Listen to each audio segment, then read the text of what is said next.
বাইতুন নাজার জামে মসজিদের সম্মানিত ইমাম ও খতিব হাফেজ মাওলানা ইব্রাহিম খলিল সাহেব, হাফেজ মাওলানা ইব্রাহিম খলিল সাহেব।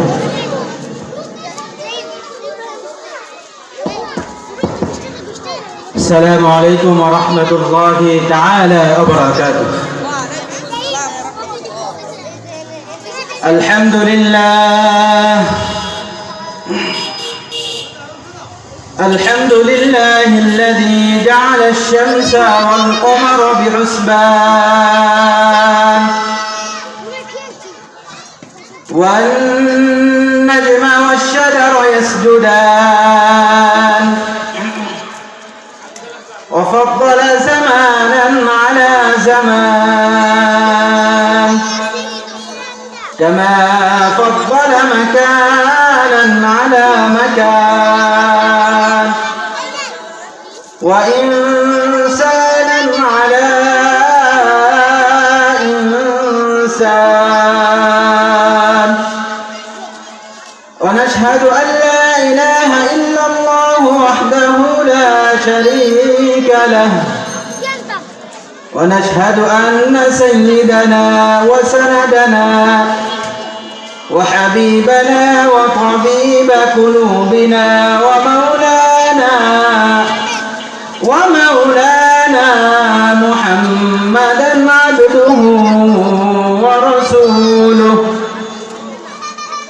أرسله بالحق بشيرا ونذيرا وداعيا إلى الله بإذنه وسراجا وقمرا منيرا أما بعد فأعوذ بالله من الشيطان الرجيم بسم الله الرحمن الرحيم وقضى ربك ألا تعبدوا إلا إياه وبالوالدين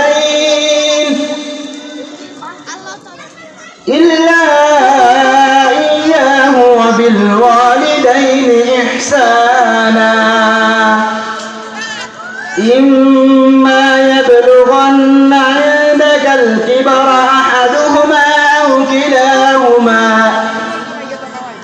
كلاهما فلا تكن لهما أف ولا تنهرهما وقل لهما قولا كريما أو كما قال النبي عليه الصلاة والسلام الكبائر الإشراك بالله وعقوق الوالدين وقتل النفس صدق الله العظيم وصدق رسوله النبي الكريم ونحن على ذلك من الشاهدين والشاكرين والذاكرين الحمد لله رب العالمين الحمد لله আল্লাহ রব্বুল আলামিনের দরবারে লাখো কোটি শুকর ও সুজুদ যে মহান রব্বুল আলামিন আজ মারকাজুন নূর তাহফিজুল কোরআন মাদ্রাসা ও এতিমখানা উদ্যোগে যে মাহফিলের আয়োজন করা হয়েছে এই জন্য যেই জান্নাতের বাগানে আসার এবং বসার তৌফিক দান করেছেন কালিমাতুশ শুকর আদায় করি আলহামদুলিল্লাহ।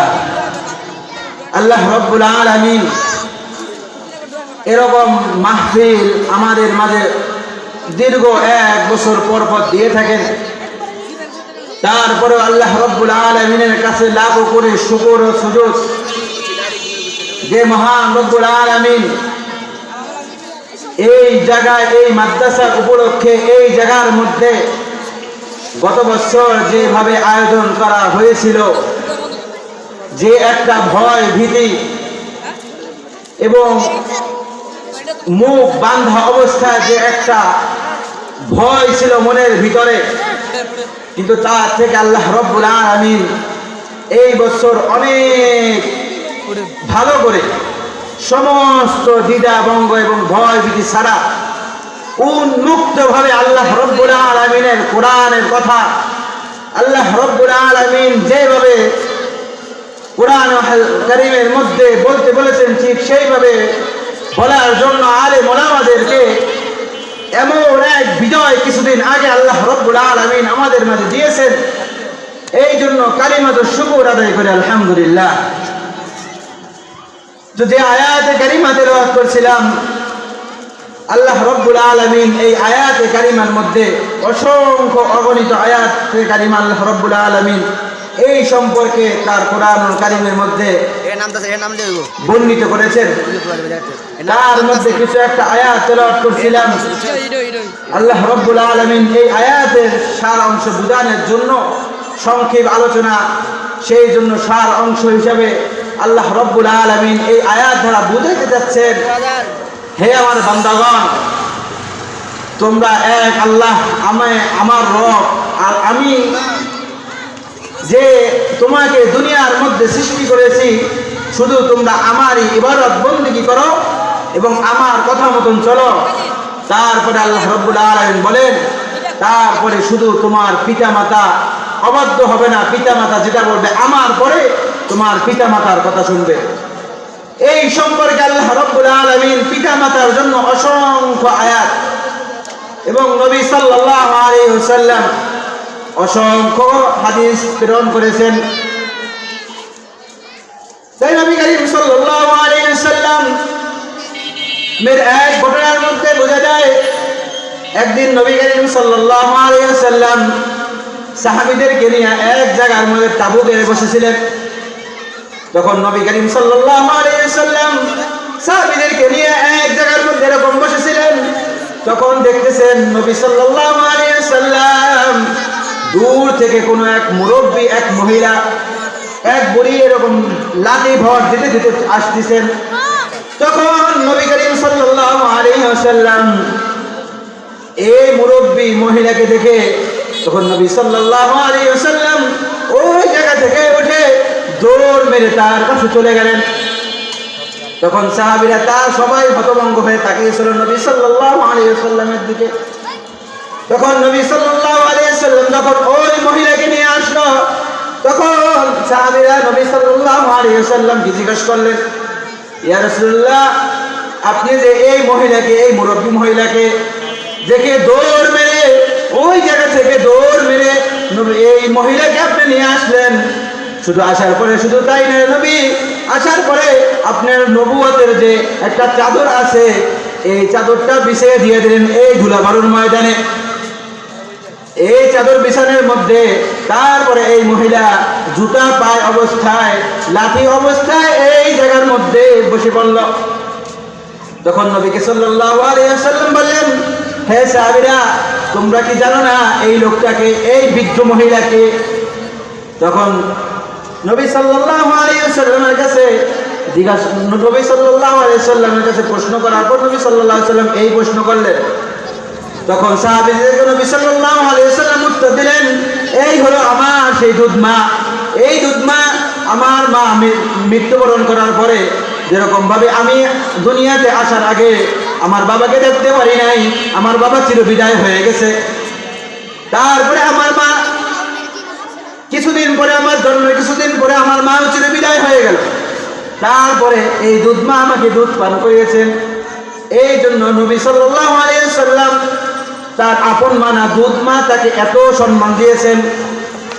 তার খতমে নবুয়তের যে চাদরটা আছে এইটাও নবী সাল্লাল্লাহু আলাইহি ওয়াসাল্লাম এই ময়দানের মধ্যে বিছিয়ে দিলেন। এই দ্বারা বোঝানো যাচ্ছে যে নবী সাল্লাল্লাহু আলাইহি ওয়াসাল্লাম পিতা মাতার প্রতি সকলের খুব গুরুত্ববান হওয়া। নবী সাল্লাল্লাহু আলাইহি ওয়াসাল্লাম তার দুধ মার জন্য এত করে ফেলেছেন। আর যদি তার আপন মা বাবাকে যদি সে পাইতেন তাহলে সে কতই না তাদের জন্য করতেন। শুধু তাই না রে মুসলমান, একবার হযরত মূসা আলাইহিস সালাতু ওয়াস সালাম আল্লাহ রাব্বুল আলামিনের সাথে, আমরা জানি মূসা আলাইহিস সালাতু ওয়াস সালাম সরাসরি কথা বলতেন। মূসা আলাইহিস সালাতু ওয়াস সালাম আল্লাহ রাব্বুল আলামিনের কাছে এক সময় জিজ্ঞাসা করলেন, হে আল্লাহ, আমি জান্নাতে যাব, তবে আমার জান্নাতে যাওয়ার পরে সর্বপ্রথম যে সঙ্গীটা হবে, আমার সাথে কে থাকবে, এটা আপনি আমাকে একটু জানিয়ে দেন, দুনিয়ার মধ্যে আমি জানতে চাই। তখন হযরত মূসা আলাইহিস সালাতু ওয়াস সালাম যখন আল্লাহ রাব্বুল আলামিনের কাছে এটা জানতে চাইলেন, তখন আল্লাহ পাক রব্বুল আলামিন কিতাবের মধ্যে পাওয়া যায় মূসা আলাইহিস সালাতু ওয়াস সালামকে এরকম ভাবে তার ভিতরে একটা ইডিয়া দিলেন, হে মূসা, তুমি অমুক শহরের অমুক স্থানের অমুক গ্রামের অমুক জায়গায় যাবা, অমুক বাজারে, ওই বাজারে গিয়ে তুমি দেখবা একজন লোক আছে, সে গরুর গোশ কাটে, যেটাকে বলা হয় কসাই। তুমি ওই জায়গায় যাইয়া তুমি দেখবা এই লোকটাই হবে কি তোমার জান্নাতের সঙ্গী। তখন মূসা আলাইহিস সালাতু ওয়াস সালাম ওই তথ্য অনুযায়ী মূসা আলাইহিস সালাতু ওয়াস সালাম সময়ের আগেই চলে গেলেন। তখন হযরত মূসা আলাইহিস সালাতু ওয়াস সালাম চলে যাওয়ার পরে তখন ওই দোকানের পাশে এক জায়গায় দাঁড়িয়ে দাঁড়িয়ে বিকাল হইতে তার দোকান বন্ধ করার আগ পর্যন্ত, কোন ইতে আসছে সন্ধ্যা পর্যন্ত, কোন ইতে আসছে ঈশা পর্যন্ত, তখন ওই লোকটার যখন বিক্রি শেষ, দোকান বন্ধ করে গুজগাজ করে যাচ্ছেন, ওই পর্যন্ত মূসা আলাইহিস সালাতু ওয়াস সালাম ওই জায়গায় ওই লোকের ব্যবসা বাণিজ্য দেখতেছিলেন। তখন ওই লোকটা যখন সমস্ত কিছু গুজগাজ করে দোকান বন্ধ করে ওই লোকটা যখন চলে যেতে লইছেন, তখন মূসা আলাইহিস সালাতু ওয়াস সালাম ওই লোকটাকে বললেন, হে মুসলমান ভাই, আমি একজন মুসলিম, আমি অনেক দূর থেকে আসছি, আমাকে কি তোমার ঘরে একটুখানি যাওয়ার জায়গা যাবে কিনা? তখন ওই কসাই উত্তর দিলেন, হ্যাঁ চলেন, অবশ্যই, কেন না।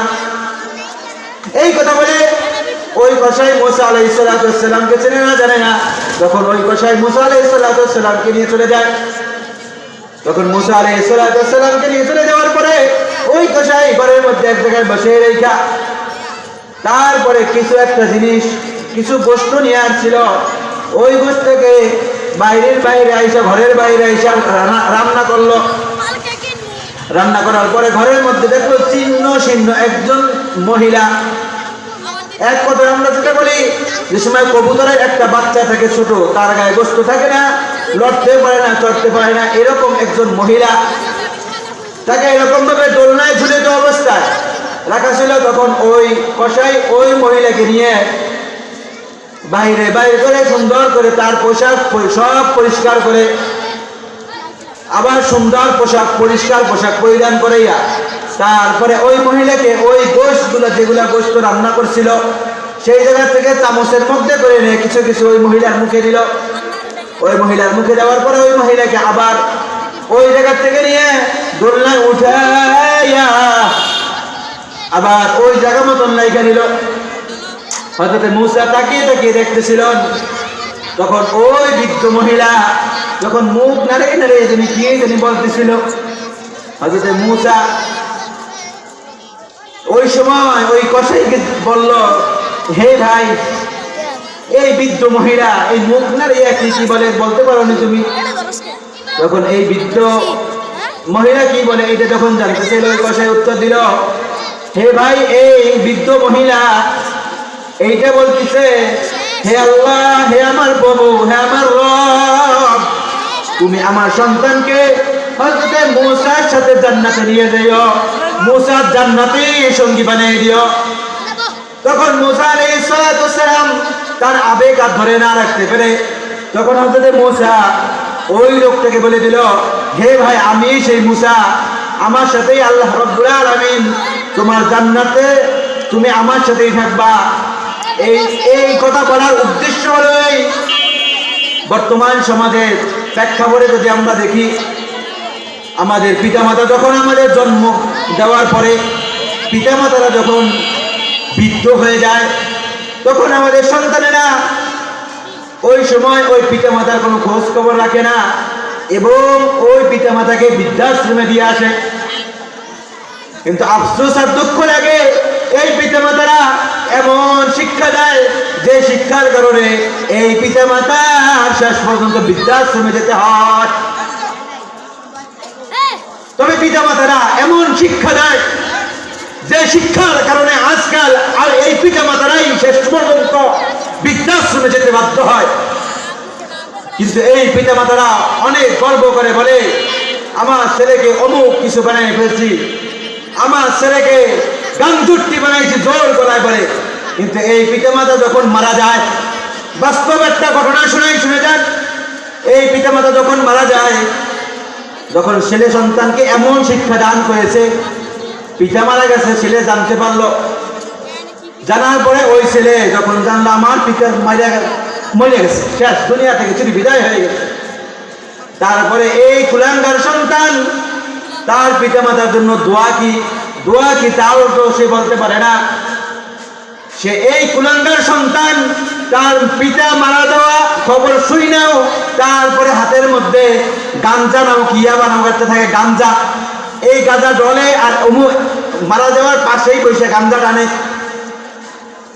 এই হলো ছেলে সন্তান। আমরা জন্ম দেওয়ার পরে এই শিক্ষা দিছি যে আমাদের মৃত্যুর পরে তোমরা কি করবা, শোনার পরে গাঞ্জা টানবা। কিন্তু আজকাল লক্ষ্য করে দেখবেন আমাদের এইরকম মারকাজুন নূর তাহফিজুল কোরআন মাদ্রাসা, অতএব হালিমাতুস সাদিয়া মহিলা মাদ্রাসা, দুইটা একই সাথে যেরকম ভাবে প্রত্যেকটা মাদ্রাসা ছাত্র এবং ছাত্রীদেরকে দেখবেন, এই ছাত্রদের যারা হয়, এই ছাত্ররা যখন হুজুর হয়ে যায়, এই হুজুরদের কোনো পিতামাতা কখনো বৃদ্ধাশ্রমে যায় না, কোনো পিতামাতা এরকম ভাবে অসম্মিত হয় না, কোনো পিতামাতা এরকম ভাবে বলে শব্দ করে না। কেননা এই ছেলে মেয়েরা, এই ছাত্রছাত্রীরা এই বিষয়ে ছোটকাল থেকে তাদেরকে এরকম হুজুররা এবং শিক্ষিকারা এরকম এমন ভাবে শিক্ষা দেয়, যে শিক্ষায় ছোটকাল থেকে যদি এই শিক্ষা দেয় যে বড় হলে তোমরা কখনো কি করবে না, তোমাদের পিতামাতার সঙ্গে এমন ব্যবহার করবে না যে ব্যবহারে তোমার পিতামাতা অথবা বলে একটা শব্দ করে।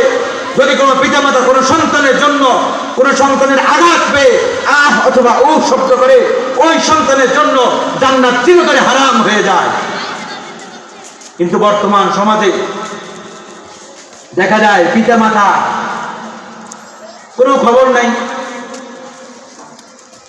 এবং কি ছেলেরা এমন এক বিয়ে শাদী করে ফেলায়, বিয়ে একা একা কইরা তারপরে মা বাপের কোনো খোঁজ খবর নাই, সে তার মতন আছেন। আর কিছু স্ত্রীরা আছেন, কিছু মেয়েরা আছেন, তারা মনে করেন শ্বশুর শাশুড়ির সাথে চললে খুব কষ্ট হবে, অনেক খরচ হয়ে যায়। কিন্তু ওই মেয়েদেরকে এইটা বোঝানো উচিত, বোঝা উচিত যে আমি যে আমার শ্বশুর শাশুড়িদের সাথে এরকম আচরণ করি, আমার শ্বশুর শাশুড়িদেরকে আলাদা করে দিচ্ছি, যে আমিও যে একসময় শ্বশুর শাশুড়ি হব, আমাকেও এরকম ভাবে কি করে দেবে, আলাদা করে দেবে। এই জন্য দেখবেন খাস করে মহিলা মাদ্রাসার ছাত্রীগুলোকে লক্ষ্য করে দেখবেন, কোন মহিলা মাদ্রাসার ছাত্রী এরকম ভাবে যারা শিক্ষা দিতে পারে, এই হালিমাতুস সাদিয়ার মহিলা মাদ্রাসার মতন যারা এরকম এই মাদ্রাসার শিক্ষিকাদের মতন যারা এরকম ভাবে সুন্দর করে তাদেরকে শিক্ষা অর্জন দিতে পারে এবং শিক্ষা দিতে পারে, এই ম্যাডামদের উদ্দেশ্যে এবং উচিলায় যতগুলো ছাত্রী পড়ালেখা করবে, এই ছাত্রীগুলোর শ্বশুর শাশুড়িরা কখনো বৃদ্ধাশ্রম হবে না। এই রকম ছাত্রীগুলা যখন অন্যের ঘরে যাবে, এই ছাত্রীগুলা কখনো বলবে না, না আমরা শ্বশুর শাশুড়িদেরকে বৃদ্ধাশ্রমে দিয়ে আসবো, তাদের একসাথে নিয়ে চলবো না, এরকম কখনো এরা হবে না। হ্যাঁ, হতে পারে 100-র মধ্যে 100টাই যে ভালো হবে তাও না। এর জন্য এই কথা বলার উদ্দেশ্য হলো এই যে আমাদের ছেলে সন্তান, আমাদের ছেলে মেয়েদেরকে সর্বপ্রথম আমরা এরকম ভাবে মাদ্রাসাগুলোতে দিয়ে দ্বীনি শিক্ষা যাকে দেব, তাহলে আমাদের কখনো বৃদ্ধাশ্রমে যেতে হবে না। কেননা বর্তমান সমাজে দেখবেন বেশিরভাগ বৃদ্ধাশ্রমে যেয়ে দেখবেন বেশিরভাগ কি স্কুলে পড়ুয়া, এই পড়ুয়া সেই পড়ুয়া, কিন্তু এই কথায় আর একটা প্রশ্ন জাগে যে স্কুলেও কি পড়াবো না? হ্যাঁ, স্কুলে পড়ান। আপনার ছেলে সন্তানকে আগে ছোটকাল থেকে দিনী শিক্ষাটা দিয়ে তারপরে আপনি স্কুল কলেজে দেন, কোনো বাধা নাই। এই ছেলেটা যদি ডাক্তার হয়, এই ছেলেটা যদি মন্ত্রী হয়, এই ছেলেটা যদি রাষ্ট্রনায়ক হয়, এই ছেলেটা যদি ইঞ্জিনিয়ার হয়, এটা আমাদের গর্ব থাকবে। কেননা এই ছেলেটা কখনো ডাক্তার হলে এরকম বিশাল আকারের একটা ভিজিট করবে না। এই ছেলেটা যদি কোনো মন্ত্রী হয়, কোনো এমপি হয়, তাহলে এই ছেলেটা কখনো ঘুষখোর হবে না, সুদখোর হবে না। এই ছেলেকে টেবিলের তল থেকেও কিছু দিতে হবে না। এই জন্য আল্লাহ রাব্বুল আলামিন আমাদের ছেলে সন্তানদেরকে সর্বপ্রথম দ্বীনি শিক্ষায় শিক্ষিত করব। তার আগে আরো অনেক করণীয় আছে পিতামাতাদের। এই পিতামাতাদের যে হকগুলো আছে, পিতামাতা যদি কোনো পিতামাতা সন্তানদের যতগুলো হক আছে, 14টা হক, 12টা হক আছে, এই 12টা হক যদি কোনো পিতামাতা সন্তানদেরকে বিবাহের আগে থেকে এই 12টা হক আদায় করে, এই পিতামাতার কখনো বৃদ্ধাশ্রমে যেতে হয় না, এই পিতামাতার কখনো লাঞ্ছিত হতে হয় না। আল্লাহ রাব্বুল আলামিন আমাদের সন্তানদেরকে এরকম ভাবে সর্বপ্রথম দ্বীনি শিক্ষায় শিক্ষিত করব এবং এরকম ভাবে মারকাজুন নূর তাহফিজুল কোরআন মাদ্রাসা, হালিমাতুস সাদিয়া মহিলা মাদ্রাসা, এই মাদ্রাসাগুলোতে আমরা আগে দিয়ে এরকম দ্বীনি শিক্ষা দিয়ে তারপরে অন্য জায়গাতে দেবো, পারবো ইনশাআল্লাহ। আল্লাহ রাব্বুল আলামিন আমাদেরকে এই বিষয়গুলো লক্ষ্য রেখে সামনে দিনগুলো চলার তৌফিক দান করুন। এবং আরেকটি বিষয় হলো, বর্তমান সমাজে দেখবেন, বর্তমান সমাজে কি আজ থেকে 16 বছর আগে লক্ষ্য করে দেখবেন, যখন মাহফিলের মঞ্চগুলোর মধ্যে তারপরে মসজিদের মাইকের মধ্যে আলোচনা হয়, মাহফিল হয়, এই মাহফিলের গুলোর মধ্যে যখন মাইক একটু বেশি হয়ে যায়, আওয়াজ একটু বেশি হয়ে যায়, কিছু কিছু কুলাঙ্গার নাফরমান আছে, তাদের ওই সময় শরীরের মধ্যে এমন আগুন ধরা শুরু করে, তারা তো এরকম ইসলামের বাণী, কোরআনের বাণী শুনতেই পারে না। তাদের এই সময় গার মধ্যে চলতে থাকে, ওই সময় তারা বলতে থাকে আওয়াজ কমাই দেয়, আওয়াজ কমাই দেয়। কিন্তু লক্ষ্য করে রাখবেন মুসলমান, যখন ডিজে পার্টি হয়, যখন বেহায়াপনা হয়, তখন এই জায়গার মধ্যে যখন সাউন্ড যত বেশি দেওয়া হয়, তখন ওই কুলাঙ্গারের কখনো ওই গার চামড়া আগুন হয় না, ওই সময় আস্তে আস্তে নিভা চলে আসে। এই বিষয়গুলো হলো সবার জানা দরকার, বোঝা দরকার। কিন্তু আফসোস আর দুঃখ লাগে যে আমাদের এই কোরআনের মাহফিল গুলাতের মধ্যে মানুষ খুবই কম আছে। কিন্তু একটা ডিজে পার্টি করলে কত মানুষের আনাগোনা হয়। তাই এটাও বাস্তব যে আল্লাহ রাব্বুল আলামিন যাদেরকে কোরআনুল কারীমের কিছু কথা শোনার, নবী সাল্লাল্লাহু আলাইহি ওয়াসাল্লামের বাণী শোনার, হাদিসের কিছু কথা শোনার যাদেরকে তৌফিক দেন, তারাই শুনতে পারেন, এছাড়া আর কেউ করেন না। এই জন্য শক্ত হলো নবী সাল্লাল্লাহু আলাইহি ওয়াসাল্লামের, যে এই জন্য আল্লাহ রাব্বুল আলামিন যাদেরকে কবুল করেন এবং যাদেরকে ভালোবাসেন, মহব্বত করেন, তাদেরকে এই কথাগুলো শোনার তৌফিক দেন। যাদেরকে ভালোবাসেন না, মহব্বত করেন না, তাদেরকে এইগুলো করার কি দেন না, তৌফিক দেন না। আল্লাহ রাব্বুল আলামিন আমাদের সকলকে বোঝার তৌফিক দান করুন, সবাই বলেন আমিন। তো যে কথা বলতেছিলাম, আমাদের ছাত্রছাত্রীরা, আমাদের সন্তানদের নিয়ে এরকম পিতা মাতাদের আমরা অনেক আলোচনা করি, কিন্তু পিতা মাতারা আমরা আমাদের সন্তানদেরকে সর্বপ্রথম একটাই কাজ করব, যে বাবারা বিয়ে শাদী করবে তার জন্য উত্তম একজন মা নিয়ে আসবো, তারপরে তার জন্য সুন্দর একটা নাম রাখবো, তারপরে তাকে দ্বীনি শিক্ষা দেব। দ্বীনি শিক্ষা যারা পাবে তারা এরকম কখনো করবে না। আল্লাহ রাব্বুল আলামিন আমাদের সকলকে বোঝার তৌফিক দান করুন। এবং দেখবেন আরেকটা ছোট একটা সংক্ষেপে শেষ করব, যে পর্দার বিষয়টা, একটা স্কুল কলেজের মেয়ে দেখবেন চুল বের করে মাজা পর্যন্ত ঝুলে তারপরে চলে যায়। কিন্তু যদি কোনো মহিলাদের বা মেয়েদের উপযুক্ত তাদের চুল দেখে চলে যায়, ওই চুল কখনো জান্নাতে যাবে না, ওই চুল সর্বপ্রথম জাহান্নামে জ্বলবে। শুধু তাই না, শুধু ওই মেয়েটা যাবে না, ওই মেয়েটার সাথে যতগুলো পুরুষ থাকবে, ওই পুরুষগুলোকে ওই মেয়ে জাহান্নামে নিয়ে যাবে।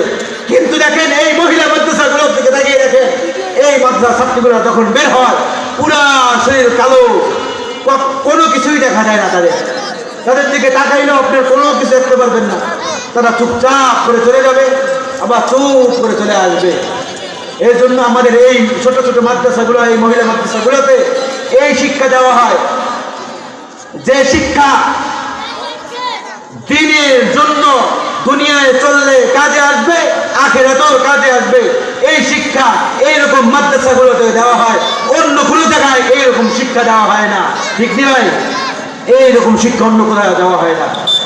এর জন্য দেখবেন বেশিরভাগ দর্শনের শিকার হয় কি মহিলা মাদ্রাসার ছাত্রীরা না স্কুল কলেজের ছাত্রীরা, এটা আপনারাই বিবেচনা করে দেখবেন। এর জন্য আমাদের যাদের মেয়ে আছে, আমরা এরকম ভাবে আমরা আমাদের মেয়েদেরকে মহিলা মাদ্রাসায় পড়াবো এবং ছেলে সন্তানদেরকে পুরুষ মাদ্রাসায়, এরকম ছোট ছোট মাদ্রাসাগুলোতে আমরা ভর্তি করে দেব। দেখবেন এই মাদ্রাসায় ভর্তি করলে আপনার দুনিয়ায় যেরকম ফায়দা পাবেন, আখিরাতেও সেরকম কি পাবেন? ফায়দা পাবেন।